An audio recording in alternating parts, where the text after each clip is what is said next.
Bonjour à tous, on se retrouve aujourd'hui pour ce nouveau support, je suis heureuse de vous retrouver.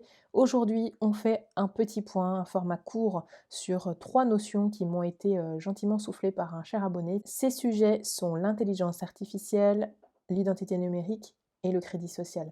L'idée, ça va être d'aller en médiumnité, voir comment ces 3 grandes thématiques pourraient prendre place au sein de nos sociétés, quelles en seraient les conséquences et puis vers quoi ça pourrait nous amener. Potentiellement, attention, on met bien des guillemets. L'idée, c'est de tirer le fil et de voir, les différentes lignes de temps possibles. Donc voilà, je suis pas en train de faire des prédictions, je vais plutôt étendre, un champ de possibilités. On y va tout de suite. Le 1er message, c'est un message de soutien, d'espoir, d'invitation à ne pas être dans la peur par rapport à ces dimensions-là. Nous sommes en réalité, protégés par rapport à ça. On sent que ces notions-là vont amener beaucoup, beaucoup de débats. Beaucoup aussi de conflits, de tensions. J'ai l'impression qu'il y a des chaînes qui sont en train d'être brisées. Il y a une forme d'agitation sur le sujet et il y a des liens qui se cassent, qui se brisent à cause de ces dimensions-là. Ça va être vraiment des sujets de divergence qui vont mener à de l'incompréhension. Ça pourrait être complètement bouleversant et même amener à une forme de révolution. Et il y a vraiment un bras de fer qui est entre les élites et les petites gens. Parce que tout ça, ça va être vraiment une façon de mépriser et de contrôler le peuple, les peuples. À propos de l'intelligence artificielle, on parle de défauts de construction, de défaillances, de systèmes en berne, de choses qui ne fonctionnent pas, de choses qui s'affolent, des robots qui s'affolent, ou de la mécanique qui est mal, on parle de mécanique mal huilée, mal rodée, et du coup il y a des défaillances, il y a des dérives, il y a des soucis techniques, j'entends que c'est mal amené, il y a une forme de décrédibilisation qui découle de ces méfaits, de ces difficultés-là. Ce sont des sujets qui poussent la foule, qui poussent les masses dans une direction. Certaines personnes vont essayer de s'extirper effectivement de ce traquenard, de ce jeu de pouvoir. Elles vont y arriver et elles pourront trouver une identité simple, une identité pure en fait, et digne de leur propre être, de leur volonté à être. Je vois des gens qui sont en train de manifester et de prendre à partie justement des robots ou des drones, ce genre de choses, et mettre le feu. Il y a une forme de rébellion qui vient contre ce genre d'outils. Les gens, à un moment donné, en auront assez. Parce que, effectivement, les gouvernements vont faire en sorte que ça prenne plus de place dans nos sociétés aujourd'hui, dans tous les secteurs, de l'industrie, partout où on me parle des machines en caisse, dans les grands commerces, dans les structures aussi, dans les entreprises. Il y a beaucoup de choses qui vont essayer d'être mises sur le marché pour robotiser ces domaines-là. L'intelligence artificielle peut dangereusement prendre le pas sur vos fonctions vitales et vos fonctions cognitives. Là, on me montre un robot, plutôt non, c'est pas un robot, c'est un être humain dans lequel on insère une puce au niveau du cerveau. Et donc, ça vient créer, on parle de cloud en fait, c'est comme si du coup, oh là là, c'est dingue, on permettait à la personne d'accéder à de la mémoire, une forme de mémoire comme un cloud en fait, pour augmenter son potentiel à mémoriser les choses et donc permettre à cette personne d'être encore plus performant dans sa manière de travailler. Et en même temps, je vois une personne, en l'occurrence cette personne-là, qui a perdu ses émotions. Et on me dit qu'il est devenu comme un légume, qui est très stoïque. Il y a une espèce de gravité qui est là, c'est vraiment pas drôle, c'est pas la joie du tout, du tout, du tout. Et là, on me montre des enfants, enfin des adolescents aussi. Là-dessus, je vois des dérives, c'est fou, c'est comme si, vous savez, en tout cas à notre époque, il y en avait qui trafiquaient des scooters, ça doit être encore le cas. Et bien là, c'est pareil, on trafique les circuits, les systèmes, mais au niveau de ces puces, et donc ça donne lieu à des choses, vraiment terribles. C'est vraiment pas beau à voir, quoi. Et on voit qu'à distance, on peut manipuler les gens. Ces puces, elles sont soumises à des égrégores, à des vibrations, et c'est fou, hein. Alors tout ce qu'on me montre là maintenant, on me dit bien que ce sont des potentiels. C'est possible, ce sont des potentialités en tout cas.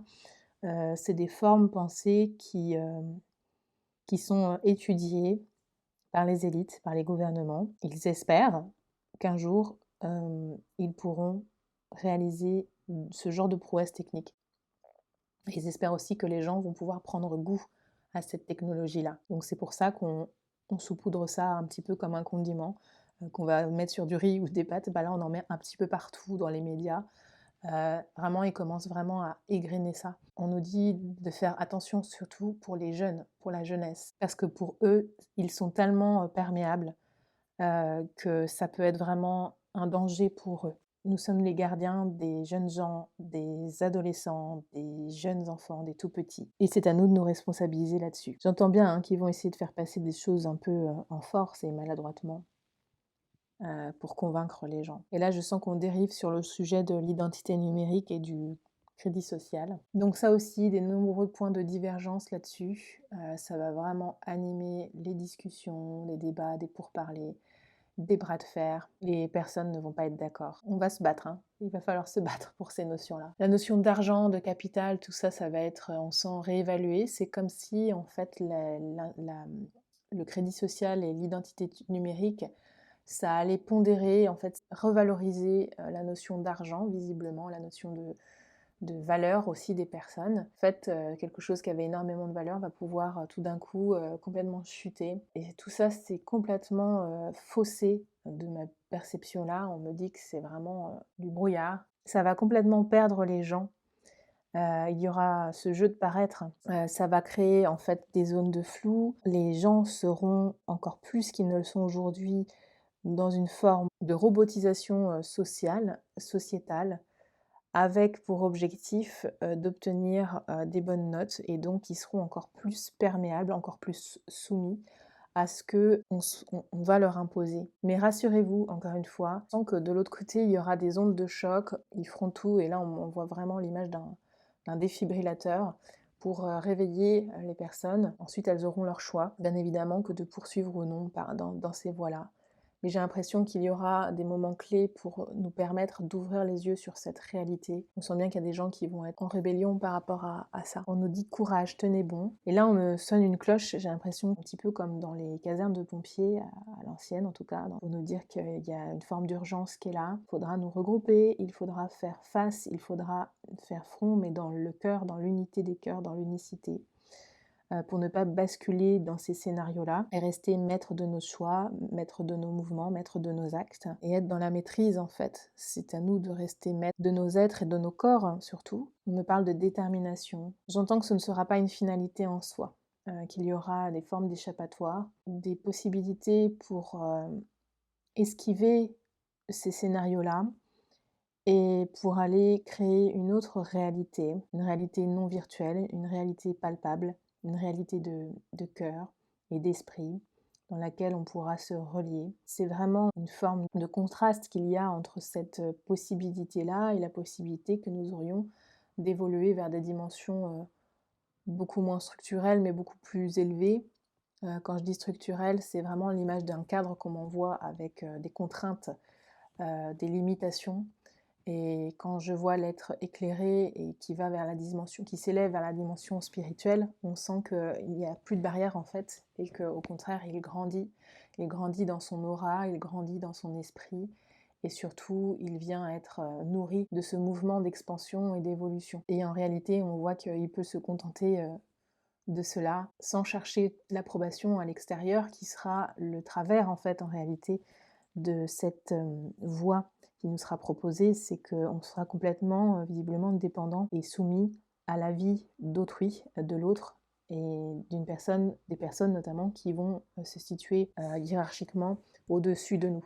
Les personnes qui auront les richesses, les personnes qui auront le pouvoir. Quand on parle de choses matérielles, hein, évidemment, parce que le pouvoir, on l'a tous en réalité. Le pouvoir réside dans la liberté, dans notre possibilité à nous libérer l'esprit. On m'explique là que l'on peut voyager sans bouger de notre place en réalité. Et c'est ça en fait les limites de l'esprit. C'est qu'une fois que nous aurons compris qu'il n'y a en réalité pas de limite à notre esprit, nous serons totalement libres. Et nous pourrons explorer des champs de conscience que nous ignorions jusqu'à présent. L'idée, ça va être vraiment de bâtir dans nos êtres et par nos êtres éclairés de lumière, pas avec une technologie mal employée, mais plutôt avec l'intelligence en fait, l'intelligence du cœur, et non l'intelligence artificielle. Artifice artificiel, ça porte bien son nom. Et là, on m'envoie l'image d'un pétard mouillé. Il ne peut pas y avoir de grandes perspectives mises en lien avec l'intelligence artificielle directement, en tout cas dans la manière dont elle est employée, elle commence à l'être. Ça vient rabaisser et soumettre encore plus l'être humain à une position non plus d'humain, mais c'est une forme de domestication de l'être humain, encore plus que celle qu'on connaît actuellement. Et c'est là le danger. L'être humain ne peut et n'est pas venu ici dans un but de domestication, mais bien au contraire d'élévation et d'ascension. J'entends toujours qu'il y a d'autres réalités qui nous attendent.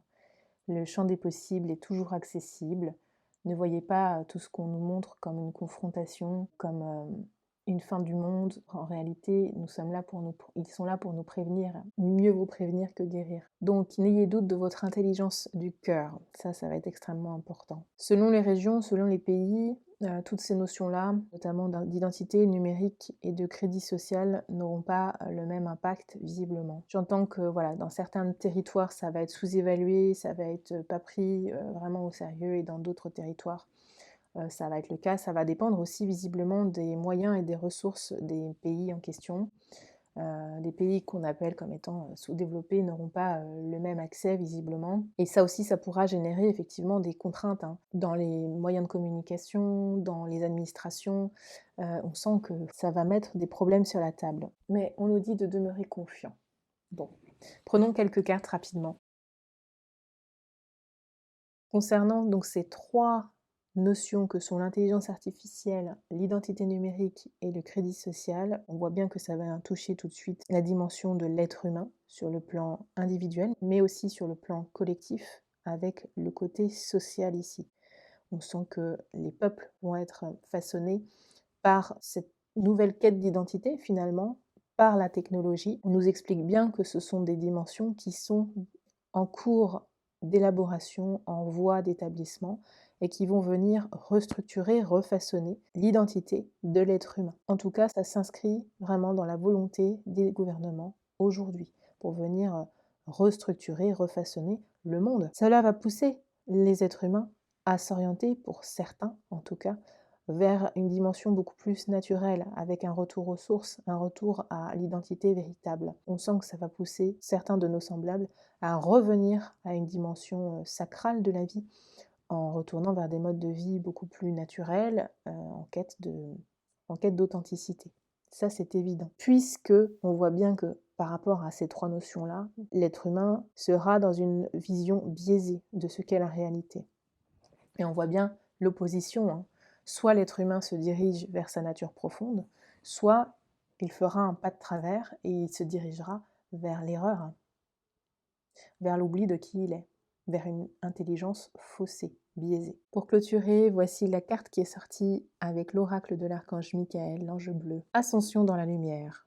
Ce que vous percevez comme des fautes ne sont pas des fautes, mais des aspects vitaux de la nature humaine, des qualités dont nous tirons d'importantes leçons sur la vie et l'amour. Vous ne pouvez pas bien comprendre ces choses à présent, car vous vous êtes renfermé dans ces idées illusoires de bien et de mal.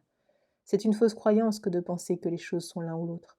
Avez-vous pris en compte que tout existe par la grâce de l'unité? Il n'y a pas de faute ou d'erreur, seulement des expériences que votre âme a choisies.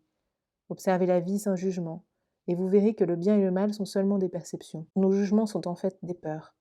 Et ce dont nous avons peur réellement, c'est de notre côté obscur, qui fait également partie de notre véritable nature. Tout a une raison d'être, une utilité et un contraire.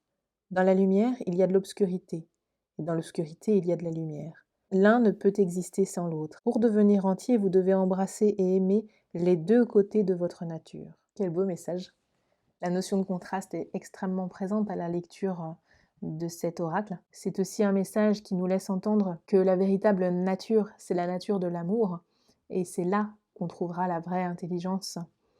Et c'est à ça que nous sommes appelés. Nous ne serons pas jugés pour le choix que nous ferons au moment venu. Toutes les expériences qui seront menées, qui seront vécues, seront des lots d'expériences qui nous feront grandir en réalité, qui nous feront prendre conscience de notre vraie nature, justement, de cette nature amour qui fait et qui est notre essence, notre définition en tant que telle. Je vous dis à très vite pour un nouveau support.